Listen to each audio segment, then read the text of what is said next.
Hey guys, Wayne here. Today I want to talk a little bit about questioning if your ex really is a narcissist.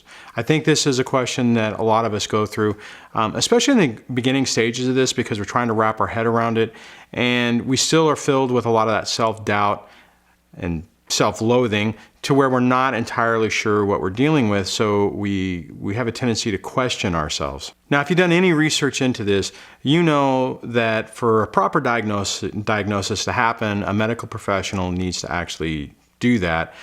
If you read about it, you'll know that there's a list of categories of traits that a narcissist typically has, and if the person has 5 of those traits, then they can be diagnosed or considered a narcissist or have narcissistic personality disorder. Those traits typically consist of the following: lack of empathy, has a grandiose sense of self, has a sense of entitlement, is exploitive with other people. They'll exploit other people for their own personal gain, is often envious of others or believes that others are actually envious of them. They require excessive admiration and attention, shows arrogant, haughty behaviors or attitudes, believes that he or she is special and unique and only can be understood by people of the same level. And finally, is preoccupied with fantasies of unlimited power, brilliant success, beauty, ideal love, that type of thing. Like I said, for someone to actually have NPD, they have to be evaluated by a professional and then have 5 of those traits for a diagnosis to happen. Now, the problem is that, as we all know, a narcissist doesn't generally think there's a problem, so the likelihood that they're going to end up in front of a therapist to get diagnosed is pretty remote and isn't really likely to happen. Okay, bottom line on this is that it doesn't really matter. And the reason I say that is you can drive yourself crazy trying to determine whether your ex really fits into this category. Find the box that they fit in. You know, are they a narcissistic personality disorder? Or, you know, maybe they're borderline, or maybe they're none of it. Maybe, you know, maybe this, maybe that. In my opinion, it doesn't really matter, because if you're in this situation and you're trying to figure it out and they do the typical traits of a narcissist, to me, that's enough for you to enable you to take active steps to protect yourself. So if they are doing gaslighting and they're doing emotional manipulation, you know, utilizing flying monkeys and surrogates and doing smear campaigns, and, you know, basically having a huge set of dysfunctional behavior, that is significant enough that you need to do things to protect yourself. You know, when you're looking at it, look at how you feel when you're with this person or when you're around this person. Now, the little key caveat on that I want to mention is you have to have a realistic view of that, because if you just look at how you thought you felt with the person, then you're going to end up driving yourself crazy, because you're going to think that, you know, well, wait a minute, you know, 5 years ago or whatever the time frame is, you know, things were great. I was happy, they were happy.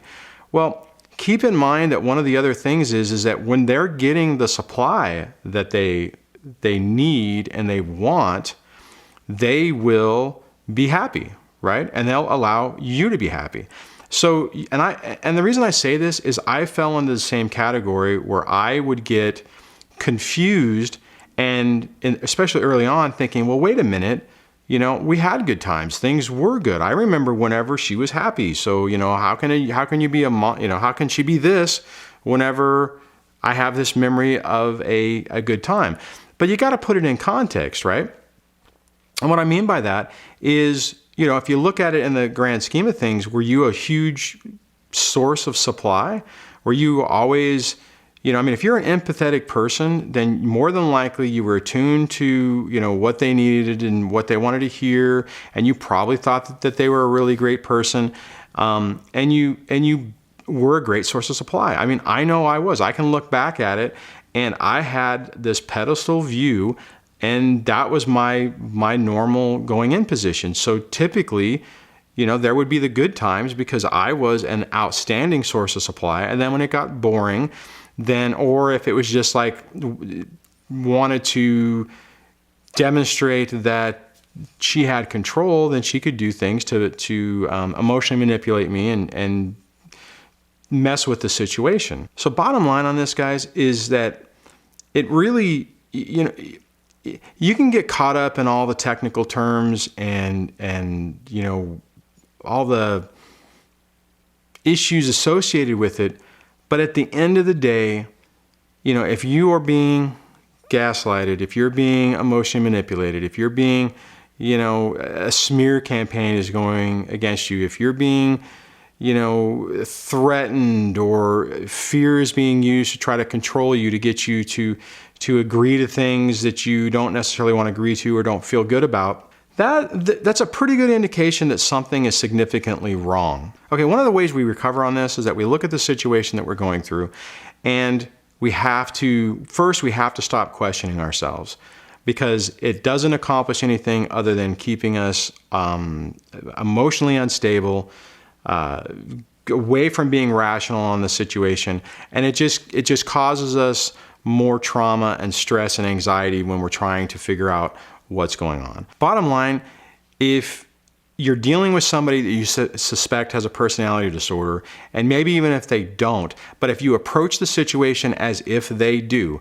and if you have these little indicators that make you think, that you're suspecting that it is that case, if you follow most of the items to deal with this, if they're not a narcissist, then their actions and their words will start to mesh, and things would change. Now, if they are, they will stay exactly the same, because the folks are not able to change. They're not able to adapt. They're able to adapt. They're able to adapt to the situation, to come up with really unique ways to come after you, or use lawyers, or use the legal system, or use child support services or child protective services, all those different things. And it's really amazing what they can come up with, because typically what will happen is that you will think you have everything figured out, and something different will happen. And that's what I'm saying. If you're dealing in a situation where that type of stuff is happening, it doesn't matter if they really have a personality disorder. It doesn't. Because the effect on you and the effect on your children is exactly the same. So if you utilize the tips and techniques to deal with it, like the no contact, the hybrid no contact, the gray rock, making sure that your boundaries are firm, hopefully having your divorce paperwork written as such to where those boundaries are written in paper, so at least you can refer back to it. So when they're not doing it, you can limit your conversation and your communication and just say, follow the court order, that type of thing. If you're in this, so my point is if you're in this situation and you're suspecting it and then you're questioning yourself, don't even waste your time on it, because just go in with the position that they are and follow the patterns of behavior that you need to do to set your own boundaries and to protect yourself, and it'll set you in, or put you in a better position to get yourself calm and grounded in this thing, to help you be rational instead of emotional, to where you can't be emotionally triggered, you can't minimizes PTSD, all those type of things. So, and bottom line, guys, the reason I'm saying this is I know for me, early on, when I was dealing with this situation, there were times, especially after I first learned about narcissism, and like when going back over the traits that I mentioned before, sometimes you can start questioning yourself and say, well, is it, are they grandiose and have a sense of self-importance? Well, it's like, how do you determine that, right? One, it's not our job unless we're medical professionals to really have the skill set to do it. And it's nuanced, right? So, you can find little areas where all of that fits in.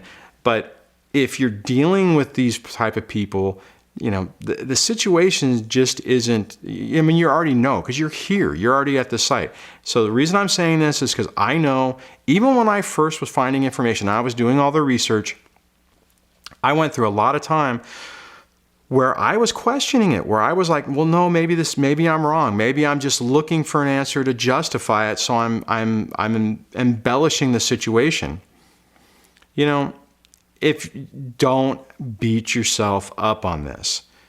If you have a suspicion And some of the stuff that, like you hear in my channel and other people's channels, if it resonates with you, if you're like, oh my God, that is my situation, listen to your inner voice and do what you need to do to protect yourself, and don't beat yourself up questioning whether or not they really are a narcissist, because at the end of the day, for your recovery, it doesn't really matter. More than likely they are, right? And it would be great if we could all get a professional diagnosis of our ex for them to say on paper that they have this disorder. We're not going to get it. It's not going to happen, and you do need to be a little bit careful whenever you're going around accusing the other person of being that. And like I said at the beginning of this video, it really doesn't matter. I mean, the thing that matters is that you matter, right? You matter to get yourself in a to get yourself in a stable environment to help yourself and to help your kids. And if to do that, you have to frame this in your own mind so that you can process it and deal with it, that your ex has a personality disorder, and then you're able to use all the information that you can glean from these type of channels and the information in the books and everything that are out there. The end result is your own sanity and the environment that you're going to create for your kids. All right, so I'm going to wrap this up. A little bit of a weird video. If you have some comments you want to add, please add them in the comments below. If you like the video, give it a thumbs up. If you like the channel, please subscribe. And before I sign off, just want to say that I got some really interesting things that are coming up that hopefully I'll be able to talk about in the next week or two. And I'll talk to you guys in the next video. Take care. Bye.